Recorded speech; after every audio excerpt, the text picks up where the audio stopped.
Praise the lord. దేవుని నామానికి మహిమ కలుగును గాక. మీరందరూ బాగున్నారని నేను ఆశిస్తున్నాను.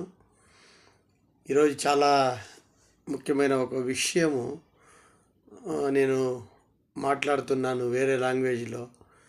నాకు అనిపించింది దీన్ని తెలుగులో కూడా వేరే లాంగ్వేజ్లో కూడా మేము చేయాలని. ఒక ముఖ్యమైన విషయము, చాలా ముఖ్యమైన విషయము. అందుకని దీన్ని తెలుగులో చేసి నేను పంపిస్తున్నాను. ఎందుకంటే నాకు తెలిసిన చాలా కుటుంబాలు తెలుగు మాట్లాడేవాళ్ళు ఆంధ్రప్రదేశ్లో ఉన్నారు. వాళ్ళు కూడా ఈ వాక్యం అందాలని నా ఒక ఆశ. దానికోసం దీన్ని తెలుగులో చేస్తున్నాను.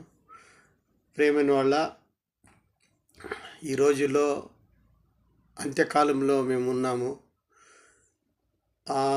ఎక్కువగా చాలామంది నేను చూసినప్పుడు సమస్యలు, విశ్వాసులకు పోరాటాలు, సమస్యలు ఎక్కువగా ఉన్నాయి.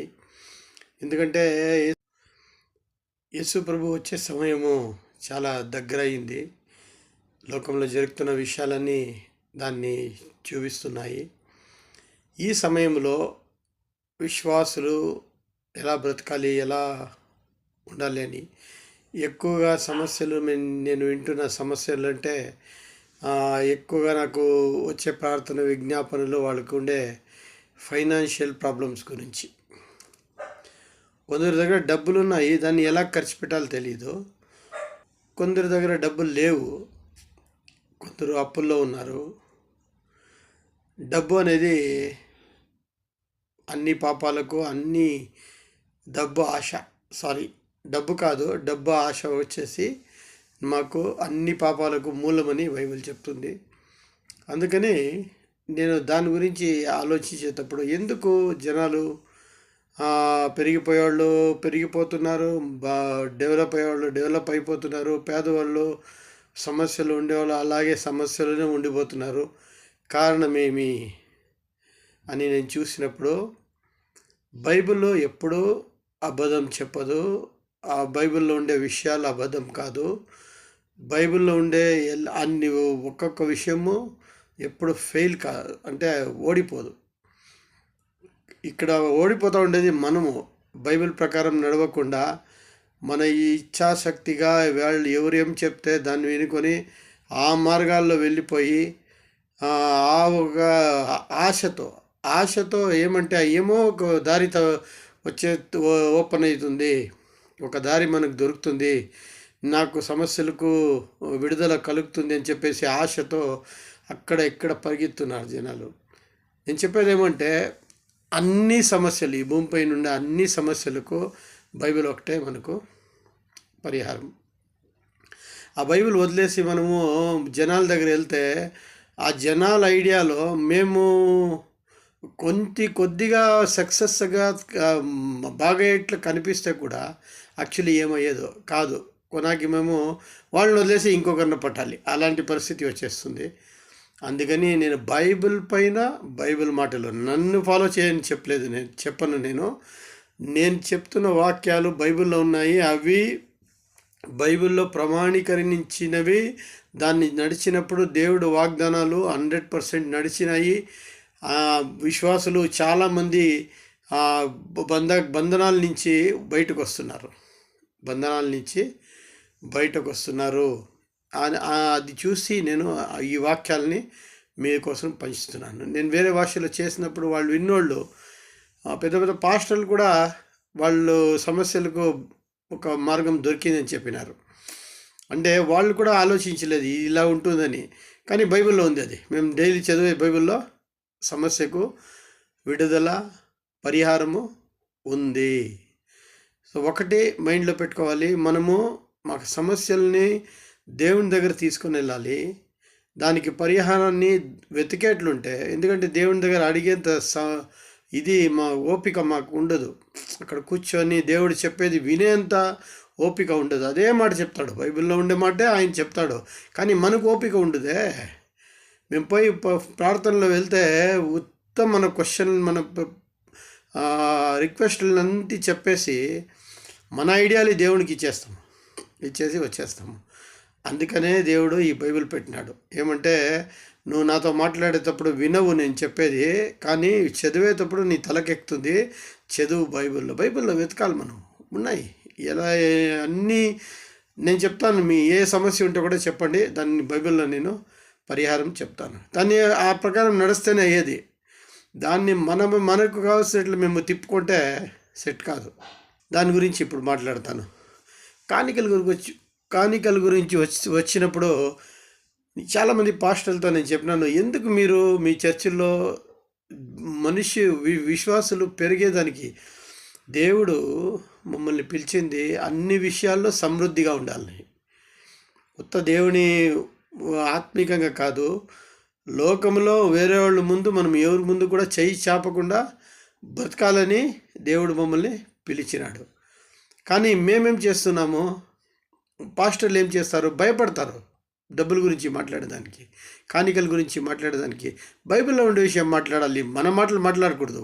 ఏ విషయం ఉంటే కూడా మన మాటలు మాట్లాడకూడదు. బైబిల్ వాక్యం ఇలా చెప్తుంది, ఇది చేస్తే ఇలా అవుతుందని చెప్పినప్పుడు అది వాళ్ళకు లాభకరంగా ఉంటుంది. నేను చాలామంది పాస్టర్లు చెప్పినప్పుడు, అయ్యో లేదయ్యా మేము చెప్పలేము, అదేమో మాట్లాడమంటే ఏం పాస్టర్ ఉత్త డబ్బు గురించే మాట్లాడతాడు అంటారు. నేను చెప్పినాను, అలాంటి పరిస్థితుల్లో నన్ను పిలవండి, నేను చెప్పేస్తాను. మీరు ఎందుకు చెప్తారో నేను చెప్పిస్తాను. ఎందుకంటే నేను ఒక బైబిల్ టీచరు, పాస్టర్ కాదు. నేను బైబిల్లో ఉండేది ఉన్నట్టే చెప్తాను. అది నేను చెప్పే వాక్యాన్ని 10 సార్లు పరీక్షించి 10 సార్లు దాని గురించి ఆలోచించి ప్రార్థించి దాన్ని వెతికి బైబిల్లో అంతా స్టడీ చేసి తర్వాతే నేను చెప్తాను. ఇప్పటివరకు నేను చెప్పిన ఏ ఒక మాట కూడా, అంటే బైబిల్ మాట, నా మాట కాదు, నా ఐడియా కాదు, బైబిల్లో ఉండే మాటలు నేను ఎప్పుడు స్టడీ చేసి చెప్పినా అది ఇప్పటివరకు ఫెయిల్ కాలేదు. ఇప్పటివరకు ఫెయిల్యూర్ అనేది లేదు. అందుకని మనం ఏం చేయాలంటే చెప్పాలి, వాక్యం చెప్పాలి. సో ఈరోజు నేను చెప్పబోయే మాట ఏమంటే, మీరు చేస్తున్న పనిని కరెక్ట్గా చేయండి అంతే. ఎవ్వరూ కాணிకలు లేకుండా చర్చికి రారు, ఎవరు దేవునికి ఇచ్చేదానికి వెనకపడరు, ఆశీర్వాదాలు పొందుకునేదానికి ఉండరు. కానీ వాళ్ళకి పద్ధతి తెలియకుంటే వాళ్ళు ఫెయిల్ అయిపోతారు. పద్ధతి తెలియకుండా చేస్తే ఒక వంట చేసేటప్పుడు ఎవరు ఫస్ట్ బియ్యం వేసేసి తర్వాత దాన్ని వేయించేసి నీళ్ళు వేసి అన్నం చేయరు. పద్ధతి ఉంది. ఫస్ట్ నీళ్ళు పెట్టాలి, మరిగేటప్పుడు అప్పుడు రైస్ వేయాలి, కలపాలి, అదంతా ఉంది, సిస్టమ్ ఉంటుంది. అలాగే బైబిల్లో కూడా ప్రతి ఒక్కరిని మన దేవుడు సిస్టమేటిక్ దేవుడు, సిస్టమ్ పైన పనిచేసే దేవుడు. అంటే తెలుగులో ఏం చెప్తారు దాన్ని, ఈజ్ ఎ సిస్టమేటిక్ గాడ్. అనుక్రమంగా అన్ని చేసే దేవుడు. ఊరికే ఎవరో వస్తే ఏమో ఎవడు లైన్లో నిల్చుకొని అందరూ వస్తూ ఉంటారు, ఎవరో నాకు తెలిసినోడు వచ్చాడని ఎత్తి ఇచ్చేది అట్లా దేవుని దగ్గర పని లేదు. అది you have to come by line, that's all. If he has told you to come by line, you have to come by line. కానీ ఈ కాணிకలు మేము ఇస్తూ ఉండేది సరిగా ఇస్తూ ఉండలేదు, బైబిల్ ప్రకారంగా ఇస్తూ ఉండలేదు. ఏమేమో చేసేస్తూ ఈ రోజుల్లో ఈ ఒక పాయింట్ పెట్టుకుని అందరికి ఎంతోమంది వ్యాపారాలు చేస్తున్నారు. సంస్థల మూలంగా వ్యాపారాలు చేస్తున్నాను. నేను వాళ్ళని క్రైస్తవ వ్యాపారులు అని పిలుస్తాను, ఓపెన్గా పిలుస్తాను. క్రైస్తవ వ్యాపారులు, వాళ్ళు సేవకులు కాదు, వాళ్ళ దేవుడు యేసుప్రభు కూడా కాదు. వాళ్ళ దేవుడు డబ్బు, వాళ్ళ దేవుడు డబ్బు. ఎట్లయినా పోనీ డబ్బు వాళ్ళంటే. ఒక హ్యాండ్ బ్యాండ్ నుంచి స్టార్ట్ చేస్తారు అమ్మేదానికి, టీషర్ట్ల వరకు. మళ్ళీ అక్కడి నుంచి కాணிకల్లో వేరే రకాల కాணிకలు. ఇదంతా తప్పు. మళ్ళీ చర్చ్ మూలంగానే ఇంకో సబ్జెక్ట్ నేను తర్వాత మాట్లాడతాను. అది ఒక ఇంపార్టెంట్ విషయం ఉంది. మన ఆంధ్రాలో జరుగుతున్న విషయాలకు నేను ప్రార్థించినప్పుడు దేవుడిచ్చిన వాక్యము నేను మళ్ళీ మాట్లాడతాను. ఈ చర్చిల గురించి మాట్లాడతాను. ఇప్పుడు ఒక చర్చిలో మేము ఉన్నప్పుడు ఏ కాணிకలు మనము ఇవ్వాలి, ఏ కాணிకలు మనము ఇవ్వాలి. ఒక ఇంట్లో ఉంటామంటే మేము ఏమేమి అద్దె కడతాము, బడిగ్లు మేమే అద్దుకుంటే అద్దె కడతాము, దానికి వాటర్ బిల్ కడతాము, దానికి ఎలక్ట్రిక్ బిల్ కడతాము, అన్నిటికీ ఏం తీసుకుంటాము, రెసిప్ట్ తీసుకుంటాము. ఇది న్యాయంగా ఎవరికి చేరాలో వాళ్ళకి చేరుతూ ఉంటుంది. బ్యాంకులో లోన్ తీసుకుంటే లోన్ కడుతూ ఉంటాము. కానీ ఎవరో వచ్చేసి నేను బ్యాంక్ కూడా అని చెప్పేస్తే వాళ్ళని డబ్బులు ఇచ్చేస్తామా? మీ తరపున నాకు ఇచ్చేయండి, మీ అప్పులు తీరిపోతాయని ఇచ్చేస్తామా? ఎవరో వచ్చేసి మీ అద్దుని నాకు ఇచ్చేయండి, ఇంట్లో ఉండే ఓనర్కు నేను మాట్లాడుకుంటాను, నాకు ఇచ్చేయండి, మీరు ఉండండి అని చెప్తే ఇచ్చేస్తామా? ఎలక్ట్రిక్ బిల్ పోయేసి మనము ఎవడో రోడ్లో పోయేవాడిని కట్టేస్తామా? లేదు. కానీ మేము కానికల్లో ఆ పని చేస్తూ ఉన్నాము. ఎవరికి ఇవ్వాల్సినది తీసుకొని పోయి ఎవరికో ఇచ్చేసి వాళ్ళు పెరుగుతూ ఉన్నారు, కానీ మనం ఎప్పుడు పెరగలేదు. అట్లా అనిపిస్తుంది, పెరిగినట్లు అనిపిస్తుంది. స్టార్టింగ్లో అట్లా అనిపిస్తుంది, మళ్ళీ తల చూస్తే మన పరిస్థితి అలాగే ఉంటుంది. మళ్ళీ ఇంకో వాక్యల్ని మేము తట్టుంటాము. దేవుడు ఒక ఆలయం మీకు ఇచ్చినారు, ఒక చర్చ్ మీకు ఇచ్చినారు, ఒక సంఘం ఇచ్చినారంటే ఆ సంఘము దేవుని సంఘం. అది దేవుడు ఎప్పుడు చెప్పలేదో మంచి పాస్టర్ ఉండే చర్చిలోనే నేను ఉంటానని చెప్పలేదు, అన్ని తెలివి ఉండే పాస్టర్ దగ్గర నేను ఉంటానని చెప్పలేదు, తప్పు చేయని పాస్టర్లు ఉండే జాగాలోనే నేను ఉంటానని చెప్పలేదు. ఆయన చెప్పింది 2-3 ఎక్కడ చేరి వస్తారో వాళ్ళ మధ్యలో నేను ఉంటానని చెప్పినాడు. అక్కడ పాస్టర్కి ఏం పని లేదు. పాస్టర్ వచ్చేసి దేవుడు సేవకుడు, ఆ ఆలయానికి ఒక సేవకుడు. ఎలా ఉంటాడో ఆయన లెక్కించుకుంటాడు. నిన్ను దీవించేది, నిన్ను ఆశీర్వదించేది, నిన్ను తన కృపలో తీసుకొని లేదు దేవుడు, పాస్టర్ కాదు.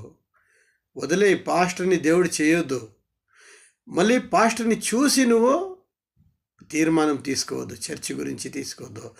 ఎక్కడ 2-3 చేరి వస్తారో వాళ్ళ మధ్యలో నేను ఉంటాను అని చెప్పినాడు యేసు ప్రభు.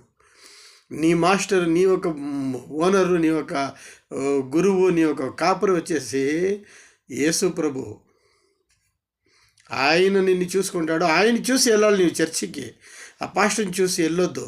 పాస్టర్ ఏమైనా మాట్లాడుకొని ఆయన ఎలాగైనా వండుకొని అది ఆయనకు పట్టిన విడిచిన విషయము, అది ఆయన లెక్కించుకుంటాడు. కానీ నువ్వు నీ దేవుణ్ణి చూసేకి వెళ్ళాలి. చర్చికి వెళ్ళేటప్పుడు నీ దేవుణ్ణి చూసేకి వెళ్ళినావంటే నీకు సమాధానం ఉంటుంది. పాస్టర్ని చూసేకి వెళ్ళినావంటే పాస్టర్ దగ్గర మంచి పేరు తీసుకోవాలి, పాస్టర్ దగ్గర నేను పొగిడించుకోవాలి, పాస్టర్ ముందు నేను భక్తిగా చూపించుకోవాలి. నువ్వు పోయినావంటే ఫెయిల్యూర్. ఒకరోజు లేకుంటే ఒకరోజు ఆయన నిన్ను తంతాడు. కానీ దేవుడు అలా కాదు. సో ఇప్పుడు కానుకల విషయానికి వస్తాము. కానుకలని చెప్తానే కొందరు మంచి పెద్ద సేవకులు బైబిల్ని కొద్దిగా మిస్అండర్స్టాండింగ్ చేసుకొని నేను ఛాలెంజ్ చేస్తాను వాళ్ళు ఛాలెంజ్ చేస్తాను. వాళ్ళు చెప్పే మాటల్ని బైబిల్లో నాకు చూపించమని చెప్తాను. ఒక పెద్ద సేవకులు ఉన్నారు, నేను వాళ్ళ ఫ్యాన్ నేను ఆయన వింటాను, ఎప్పుడు వింటాను. చాలా మంచి ఒక జీవితం జీవించే మనిషి.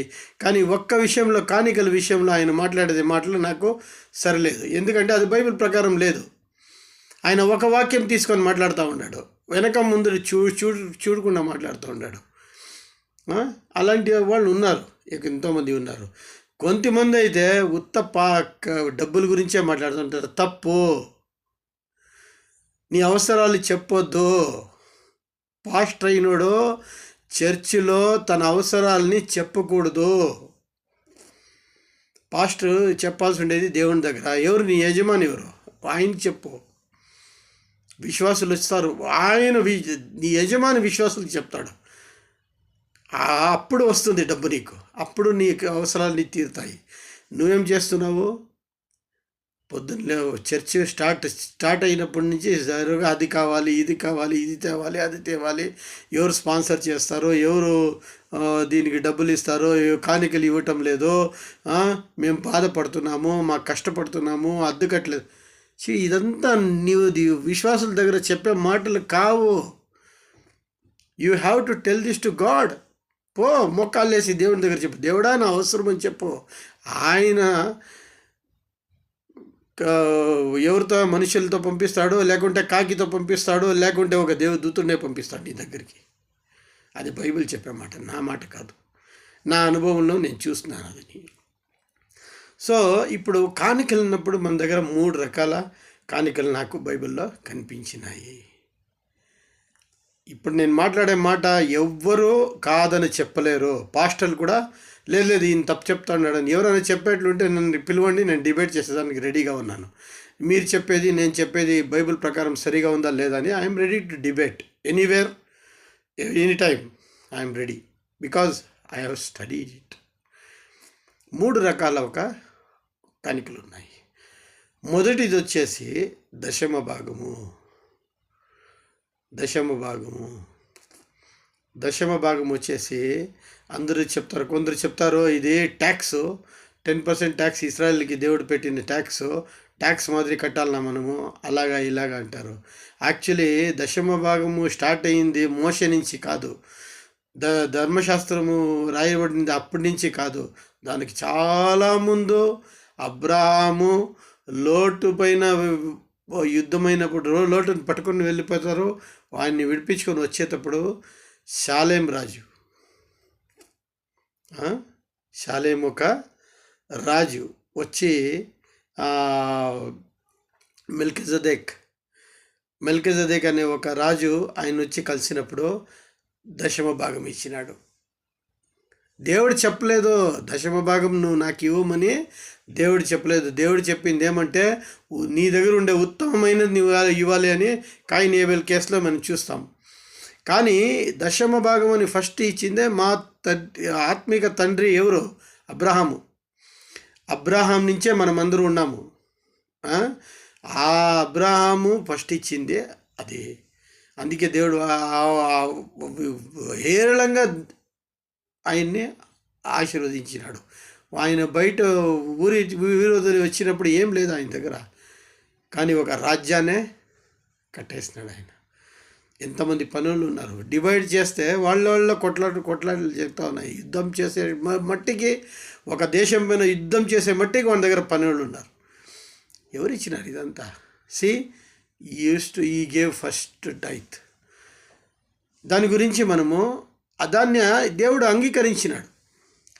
God accepted it. Melchizedek Shalem రాజా వచ్చేసి దాన్ని అంగీకరించి ఆయన్ని దీవించినాడు. దేవుడు ఒప్పుకున్నాడు దాన్ని.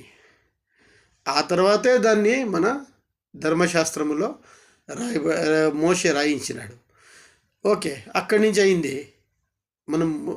మన దగ్గరికి మనకి ఎట్లా ఇది కనెక్ట్ అవుతుంది? దగ్గరకు వచ్చేస్తామంటే మలాకీ పుస్తకంలో మనము చూస్తాము. ఏమని చూస్తాము? మలాకీ 3:10 రాయబడింది, నువ్వు నా ఆలయాన్ని దోచుతున్నావు అంటే ఎలా దోస్తున్నావు అని అడుగుతావా? నాకు చెల్లించిన దశమ భాగమని నువ్వు ఇవ్వటం లేదు. నా ఆలయంలో ఆహార శూన్యత ఉంది.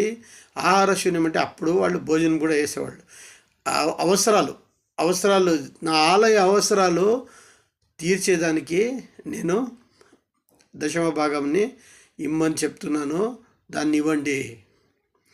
నేను అడుగుతూ ఉండేది, నేను ఇచ్చిండే డబ్బులో 10వ భాగము నాకు ఇవ్వండి అని చెప్తా ఉన్నాను, కానీ మీ డబ్బులో ఇవ్వని చెప్పలేదు నేను. మన దగ్గర ఏముంటే కూడా దేవుడు ఇచ్చిందే, అవునా? సో అక్కడ రాయబడుతుంది, నన్ను పరీక్షించి చూడు, దశమ భాగం నువ్వు నా ఆలయానికి తెచ్చి, నా ఆలయంలో ఏ కొరవ లేకుండా, పాస్టర్కి ఏ కొరవ లేకుండా, ఆలయ మెయింటెనెన్స్కి ఏ కొరవ లేకుండా, ఆలయ ఎలక్ట్రిక్ బిల్కు షార్టేజ్ కాకుండా, ఆలయ పెయింటింగ్కు షార్టేజ్ కాకుండా, ఫర్నిచర్కు షార్టేజ్ కాకుండా, అన్ని విషయాలకు నేను వాడుకునేలాగా మీ దశమ భాగంని నాకు ఆలయంలో తెచ్చి ఇవ్వండి. అప్పుడు చూడండి, మీ ఇంటిని నేను నింపుతాను. ఆకాశం తెరిచి ఎంత నింపుతానంటే మీరు పెట్టుకునే జాగా ఉండదు మీ దగ్గర. ఈరోజు 100 రూపాయలు ఇచ్చినోడు నెక్స్ట్ 1000 రూపీస్ 1000 రూపాయలు ఇచ్చే కెపాసిటీకి వచ్చేస్తాడు ఆ పని చేస్తే. దశమ భాగం ఎవరికి ఇవ్వాలి? చర్చికి ఇవ్వాలి, పాస్టర్కి కాదు. దీంట్లో పాస్టర్కి ఏ సంబంధమో లేదు. అక్కడుండే పని వాళ్ళకు శాలరీ తీసుకోవచ్చు, వాళ్ళకి భోజనానికి వాళ్ళకి అవసరానికి వాళ్ళ అవసరానికి చర్చి వాళ్ళు పని వాళ్ళకు వాళ్ళకు వీళ్ళకు క్లీన్ చేసే వాళ్ళకు వాళ్ళ మెయింటెనెన్స్ వాళ్ళు లెక్కించుకుంటారు. 10% నువ్వు ఇవ్వాలి. నీ ఆదాయంలో ఎంత వస్తే కూడా 100 రూపాయలు వచ్చిందంటే నువ్వు 10% ఇవ్వాలి. నాకు ఒక్కొక్కసారి ఏమవుతుందంటే, నేను ఎక్కడైనా ప్రార్థనకు వెళ్ళినప్పుడు చిన్న చిన్న ఇళ్ళంతా పిలుస్తారు. పిలిచినప్పుడు వెళ్తే 100 రూపాయలు ఇస్తారు. యూనో 100 రూపాయలు ఇస్తానే 10 రూపాయలు నా చర్చికి వెళ్ళిపోతుంది. మా భార్య చెప్తుంది, ఏమండి 10 రూపాయలు పంపిస్తారో మీ సేవకులు ఇంత, వాళ్ళు ఏమనుకోవాలి, ఈ సేవకులు 10 రూపాయలు పంపిస్తారు. నాకేమి ఎవరేమనుకుంటే ఏమి, నా దేవుడు నాకు ఇచ్చిన ఆజ్ఞ, నాకు వచ్చే ఆదాయంలో నేను 10% ఇవ్వాలి, ఇచ్చేస్తున్నాను. 10 రూపాయలు పోతుంది. 1000 రూపాయలు వచ్చిందా 100 రూపాయలు వెళ్ళిపోతుంది. 700 వచ్చిందా 70 రూపాయలు వెళ్ళిపోతుంది. ఇమ్మీడియట్ ఫస్ట్ ఆ పని చేసి మళ్ళీ మిగతా డబ్బులు నేను వాడుకుంటాను. అది నాకు ఆశీర్వాదంగా ఉంది నాకు. నా అవసరాలు ఎప్పుడు కూడా, రేపు నాకేమైనా కావాలంటే దేవుడు నాకు కలిగిస్తాడు. నాకు తెలియకుండా నాకు తెలిసే ఉండదు. నా అకౌంట్లో వచ్చి ఎవరో కానికి వేసి ఉంటారు. తెలిసిన వాళ్ళు తెలియని వాళ్ళు కూడా కొంతమంది వేస్తారు. వాక్యం చూసిన వాళ్ళు కూడా వేస్తూ ఉంటారు. నేను ఎప్పుడు అడగను, ఎవరిని 1 రూపాయి అడగను. 1 రూపాయి కూడా నేను నా వీడియోలో నా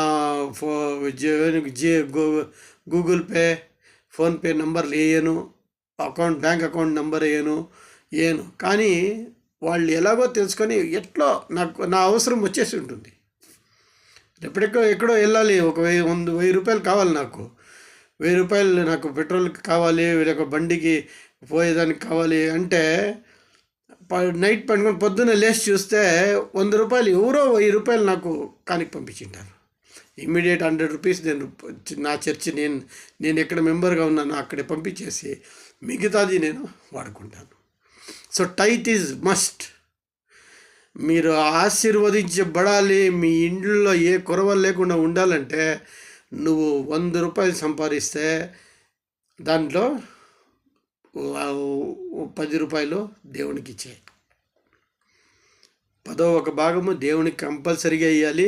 ఒక కవర్లో రాసేసి కావాల్సి ఉంటే ఇవ్వచ్చు దాన్ని చర్చికి. తెలుస్తుంది, వేరే వాళ్ళు కూడా తెలుస్తుంది ఎవరో ఇస్తూ ఉన్నారని, వాళ్ళు రాసుకుంటారు. టైత్ ఇది మొదటి కానిక, దేవుని వాక్యంలో పురువైన కానిక.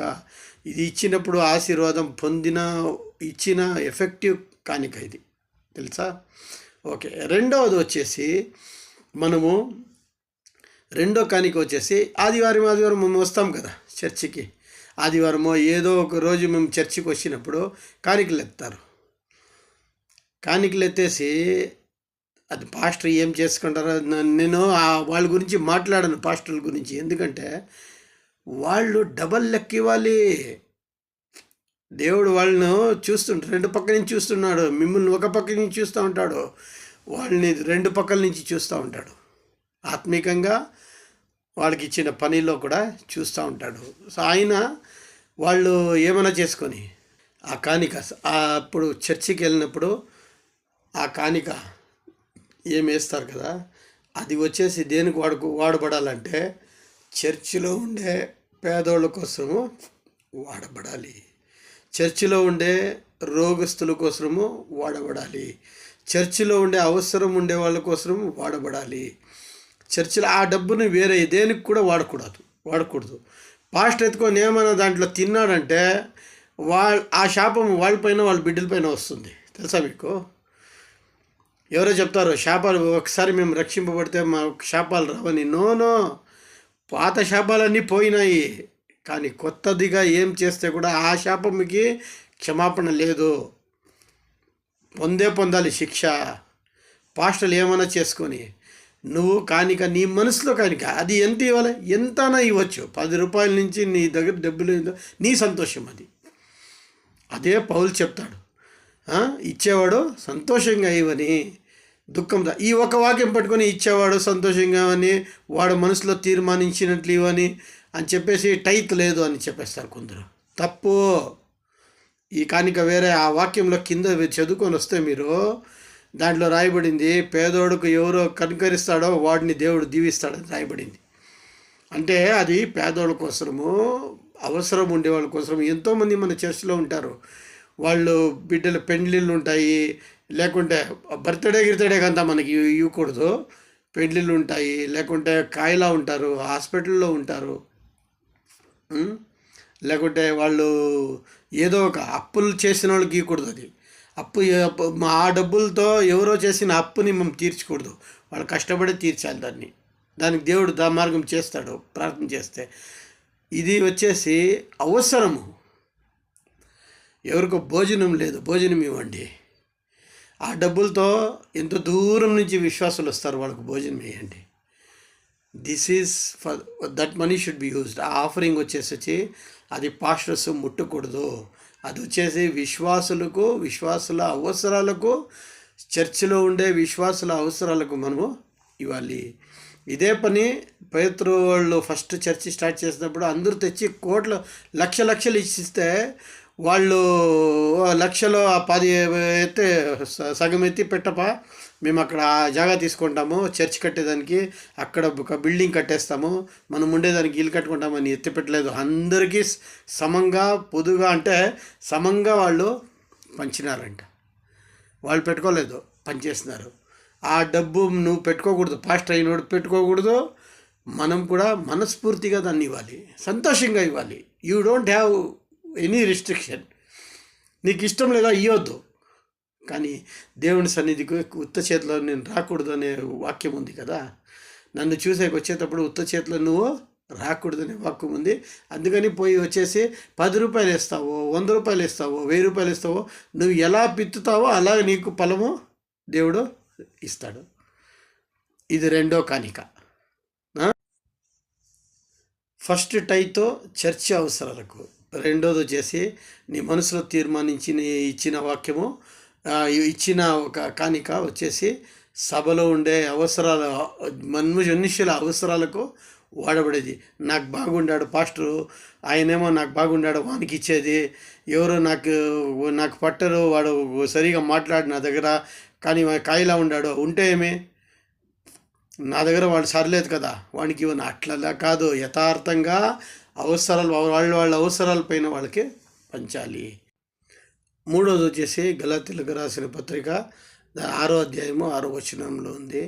ఇది వచ్చేసి చాలా పాస్టర్కి సంతోషం అవుతుంది ఈ వాక్యం ఏంటే. కానీ మనము విశ్వాసులు దేవుని వాక్యానికి లోబడాలి. ఎవరు మీకు వాక్యం చెప్తారో, ఎవరు చెప్పేది, మీ పాస్టర్ చెప్తారు, అవునా? ఎప్పుడు మీకు వాక్యం చెప్పేది ఎవరు? మీ పాస్టర్. మీ చర్చి లోపల నేను మాట్లాడుతూ ఉన్నాను. ఎవరో రోడ్లో పోయేవాడు ఎవరో వాక్యం చెప్తే వాళ్ళకి ఇచ్చేది కాదు, అది వేరే త్యాగ కానిక వేరే. నువ్వు అది ఎవరికైనా ఇచ్చుకో, ఏమైనా చేసుకో, అది నీ ఇష్టము. బైబిల్ ప్రకారము ఇది మూడో. దీంట్లో ఏం రాయబడిందంటే, వాక్యం వినేవాడు, వాక్యం చెప్పేవానికి తన దగ్గర ఉండే అన్ని మంచి దాంట్లో ఒక పాలు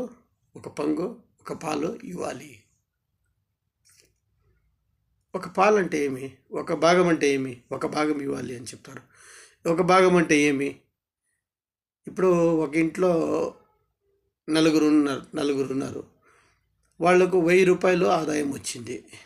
ఒక్కొక్కరికి ఎంతెంత వస్తుంది, నలుగురు ఉంటే 250 రూపాయలు, 250 రూపాయలు వస్తుంది. ఓకే, నేను టైత్ అంతా పోయి చెప్తా ఉండేది. టైత్ ఇచ్చేసి తర్వాత మిగిలితే ఎంత మిగిలిందో దాంట్లో మీరు ఏం చేయాలంటే, నలుగురు ఉంటే మీరు నలుగురు ప్లస్ పాస్టర్ 5 చేసుకోవాలి. ప్రియమైన వాళ్ళ, నేను చెప్తా ఉండే ఈ సిస్టమ్ని మీరు ఫాలో చేసి చూడండి. మళ్ళీ మీరు ఎప్పుడు జీవితంలో అప్పు తీసుకోరు, అప్పు ఇచ్చేవాళ్ళు అయి ఉంటారు. అది వడ్డీకి కాదు, వడ్డీకి ఇవ్వకూడదు, అంటే సహాయం చేసే లెవెల్లో మీరు ఉంటారు అని చెప్తా ఉన్నాను. అయిందా? 5 భాగాలు చేయాలి 1000 రూపాయలని. ఆ 5 భాగాల్లో మీరేం చేయాలి, ఒక భాగము మీ పాస్టర్కి ఇవ్వాలి, వాక్యం చెప్పేవాళ్ళకి ఇవ్వాలి. చర్చిలో నేను చెప్తా ఉండేది బయట వాళ్ళకి కాదు. ఏ ఒక మినిస్ట్రీ చర్చ్ అప్రూవల్ కాకుండా చర్చ్ వాళ్ళు పంపించకుండా వచ్చి ఎవరైనా వాక్యం చెప్తే వాళ్ళు బైబిల్ ఇల్లీగల్ ప్రీచర్స్. వాళ్ళు ఎవరైనా కానీ ఇల్లీగల్ ప్రీచర్స్. ఎంత పెద్ద సేవకుడైనా కూడా వాడు అద్భుతాలు చేసేవాడైతే కూడా, ఏం చేస్తే కూడా, ప్రవాదనలు చెప్పేవాడైతే కూడా, వాళ్ళది చర్చ్ లేకుండా, ఆ చర్చ్ ద్వారా వాళ్ళు నడపకుండా, వాళ్ళు ఒక చర్చిలో ఒక చర్చు ఆ చర్చ్ మూలంగా వాళ్ళు సేవ చేయకుంటే వాళ్ళు ఇల్లీగల్ ప్రీచర్స్, ఇల్లీగల్ సువార్థికులు, ఇల్లీగల్. వాళ్ళ దేవుడు డబ్బు, యేసుప్రభు కాదు. సో 1/5 మీరు ఇస్తారని పెట్టుకోండి. అలా అందరూ ఇస్తే పాస్టర్ ఎవరి దేవుడు కూడా చెయ్యి చేపడు. ఆయన అవసరాలన్నీ తీరిపోతాయి. ఆయన దాంట్లో టైట్ ఇస్తాడు. ఆయన కూడా సేమ్ ఫాలో చేస్తూ ఉంటాడు అన్నీ. మూడోది వచ్చేసి ఈ సేవకుని, నీ వాక్యం చెప్పే సేవకునికి నీ ఒక ఆదాయంలో నువ్వు ఆ మిగిలిన కాணிకలంతా ఇచ్చేసి నీ అవసరాలన్నీ తీర్చుకొని, బ్యాంక్ లోన్ తీసుకొని ఉంటావు, లోన్ కట్టేసినావు, అన్నీ తీసుకొని నీ చేతిలో ఏం డబ్బు ఉందో ఆ డబ్బులో 1/5 అంటే మీరు ఎంతమంది ఉన్నారో ఇంట్లో దాన్ని ఒక భాగము ఆయనకి నీ పాస్టర్కి ఇస్తే వాడు ఎవరి దగ్గర కూడా చెయ్యి చాపడు, మళ్ళీ దేవుని డబ్బులు కూడా తినడు. పాస్టర్లు మీటింగ్ చేసినప్పుడు పాస్టర్లకు చెప్తాను ఎలా ఉండాలని. ఇది జనరల్గా చెప్తున్నానని జనరల్గా మాట్లాడుతున్నాను. విశ్వాసులైన మనము బాగుండాలంటే ఎవరి దగ్గర చెయ్యి చాపకుండా, మా ఇంట్లో సమృద్ధి ఉండాలంటే, మా ఇంట్లో ఆరోగ్యం ఉండాలంటే, మా ఇంట్లో అద్భుతాలు జరగాలంటే మేము దేవుని క్రమశిక్షణతో మనము ఈ విషయాల్ని పాటించాలి. నువ్వు ఒక పొలం తీసుకొని దాని ముందు కూర్చొని మోకాళ్ళు వేసి ఉపవాసం పెట్టి, దేవుడా దీంట్లో పంట పండుని అంటే పండుతుందా? లేదు. అలాగే ఏం విత్తుతావో దాన్నే నువ్వు కోస్తావు. నువ్వు కాணிకలు విత్తితే దానికి డబల్గా 30 ఎంత 60 ఎంత 100 అంతా దేవుడు నీకు ఇస్తాడు. నీ సమయాన్ని దేవుని దగ్గర వాడితే దానికి అంత సమయం నీకు దేవుడు ఇస్తాడు, రెస్ట్ ఇస్తాడు నీకు. ఇంకొకరి సమస్యలో నువ్వు పాల్గొనైతే, ఇంకొకరికి సమస్యలు నువ్వు పాలు తీసుకొని వాళ్ళని సమాధానం చేస్తే నీ సమస్యల్లో దేవుడు నిన్ను సమాధానం చేస్తాడు. What you so you reap. So ప్రియమైన వాళ్ళ, ఈ 3 రకాల కాணிకలు చర్చిలో కంపల్సరీ పోవాలి. అప్పుడు చూడండి, 3 నెలలు ఇచ్చి చూడండి ఇలాగా దేవుని దగ్గర నిలుపుకూడదు. మధ్యలో దేవుని దగ్గర 3 నెలలు ఇచ్చేసి చూడండి. మళ్ళీ మీరు ఈరోజు 100 రూపాయలు ఇస్తూ ఉంటే 3 నెలల తర్వాత 1000 రూపాయలు ఇస్తారు. అలా ఆశీర్వాదం మీ ఇంట్లో ఉంటుంది. దేవునికనే కాదు, మీరే సపరేట్గా పేదవాళ్ళకు హెల్ప్ చేస్తూ ఉంటారు, మీ ఫ్యామిలీ వాళ్ళకి హెల్ప్ చేస్తూ ఉంటారు, అవసరం ఉండే వాళ్ళకి హెల్ప్ చేస్తూ ఉంటారు. దేవుడు మీతో మాట్లాడుతూ ఉంటాడు, మిమ్మల్ని దీవిస్తూ ఉంటాడు. ఇది వాక్యం. ప్రియమైన వాళ్ళ, ఈ వాక్యాన్ని పాటించండి, మీ జీవితాల్లో సంతోషంగా ఉండండి. దీంతో బైబిల్ వాక్యాలు, వేరే వాక్యాలు, ఆత్మిక వాక్యాలు, ప్రార్థన గురించి ఉండొచ్చు, బైబిల్ చదివే దాంట్లో ఉండొచ్చు, నీ లైఫ్ స్టైల్ గురించి ఉండొచ్చు. బైబిల్ ఏం చెప్తుందో అది చేయాలి. బైబిల్లో లేనిది కొందరు చేస్తూ ఉండారు, అది తప్పు. ఘంటాఘోషంగా చెప్తాను, అది తప్పు. ప్రభు భోజనము బల్లె తీసుకునే ముందు 3 రోజులు క్లీనింగ్ ప్రోగ్రాం పెట్టుకుంటారు. బైబిల్లో ఎక్కడున్నది? నువ్వు తీసుకునేటప్పుడు నీ మనసులో ఉండేది నువ్వు సమర్పించి మాట్లాడాలని ఉంది, కానీ 3 రోజులు క్లీనింగ్ ప్రోగ్రాం పెట్టుకోమని ఎక్కడుంది? ఇది మీరు చేసుకొని ఉండే పద్ధతి ఇది. వేరే అన్య దేవతలకు చేస్తారు కదా, అలాగ ఉపవాసం పెట్టినట్టు మీరు 3 రోజులు ఉపవాసం ఉండి స్నానం చేసుకొని ఆదివారం ఉపవాసంతో వెళ్ళి అది తీసుకోవాలి. తప్పు బైబిల్లో లేని విషయాలు చెప్పొద్దండి పాస్టర్లు. చెప్పాక ముందు ఒకసారి చెక్ చేసుకోండి బైబిల్లో ఇది ఉందా అని. అన్ని భాషల్లో జోరుగా అరుస్తూ ఉంటారు కదా, ఎక్కడుంది బైబిల్లో అరసాలని? మాట్లాడు, అన్ని భాష మాట్లాడు, నేను కూడా మాట్లాడతాను. కానీ ఎవరి ముందు మాట్లాడుతున్నావు అని జ్ఞాపకం ఉండాలి. దేవుని ముందు నిల్చుకొని నువ్వు అరుస్తూ ఉంటే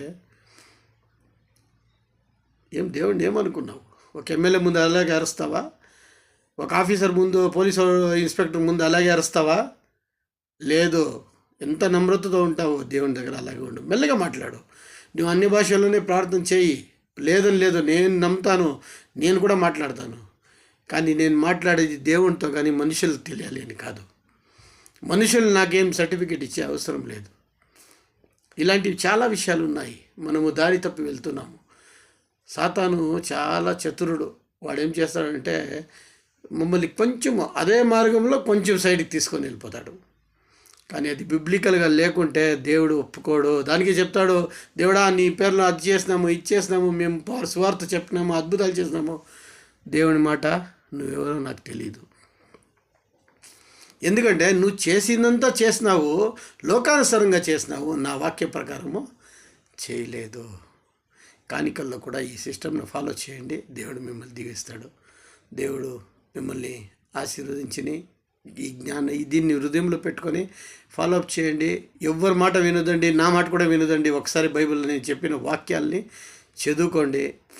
మీకేమైనా డౌట్ ఉంటే నా నెంబర్ ఉంటుంది, నాకు ఫోన్ చేయండి, నేను మీతో మాట్లాడతాను. నా కానికలు దయచేసి మీరు కానికలు పంపించేదండి. నా దేవుడు నాకు సోర్సు, నా దేవుడే నాకు సోర్సు. నాకు కానికలు పంపించాలని నేను నంబర్ ఇవ్వటం లేదు. మీకు ఒకవేళ డౌట్ ఉంటే ఇది ఎలాగా, ఇది ఎందుకు అని చెప్పేసి నా ప్రార్థన కోసం కూడా నాకు ఫోన్ చేయదండి. నేను ప్రార్థన చేస్తే దేవుడు మీరు చేస్తే ఏం తింటాడో అంతే నేను చేస్తే కూడా వింటాడు. సో నా జాగాలో మీరు కూడా యథార్థంగా ప్రార్థన చేస్తే దేవుడు మీ ప్రార్థన కూడా వింటాడు. అలా చేయని దేవుడు మిమ్మల్ని దీవించని, మీరందరికీ దేవుని ఆశీస్సులు దొరకని. యేసు ప్రభు వచ్చే టైం చాలా దగ్గరైంది. ఎత్తబడే టైము దగ్గరైతా ఉంది. ఆ ఎత్తబడటంలో మనం అందరూ ఎత్తబడాలి. దేవునితో సదాకాలం ఉండాలని ఆశిస్తూ మీ దగ్గర సెలవు తీసుకుంటాను. Praise the lord.